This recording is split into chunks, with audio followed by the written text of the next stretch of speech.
Hello hi नमस्कार ओडिशार सबू सिनेप्रेमी भाई और भौणी मानू आम ओडिया सिनेमा चैनल को स्वागत करुच्ची।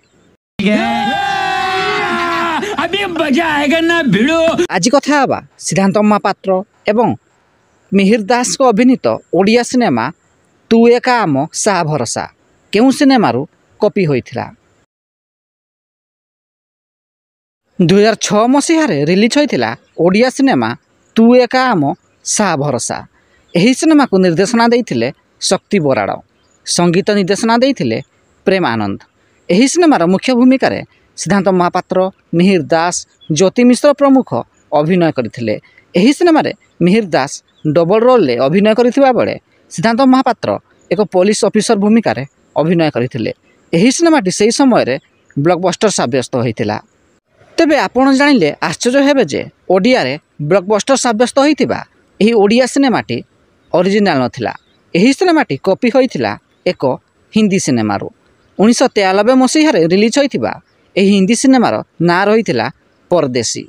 यही हिंदी सिनेमार मुख्य भूमिका रे मिथुन चक्रवर्ती अभिनय करथिले।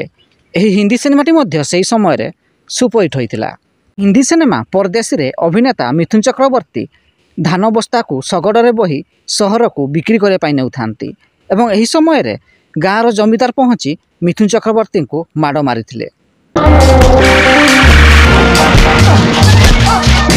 ठीक से ही भली ओडिया सिनेमा मध्य अभिनेता मिहिर दास धान बस्ता को शगड़े बही सहर को बिक्री करने पाई नेउथांती एवं ठीक से ही समय रे गाँवर जमीदार पहुँची मिहिर दास को माड़ मारी।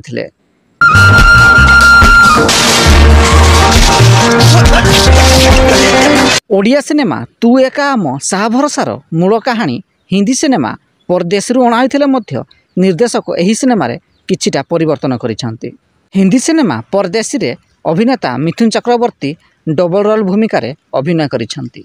जणे पॉजिटिव आउ जणे नेगेटिव।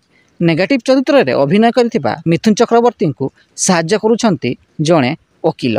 वकीलंकर यही सिनेमा रे एक स्त्री मध्य अछंती, किंतु ओडिया सिनेमा रे वकीलों बदल रे एक पुलिस ऑफिसर को निया जाइछि।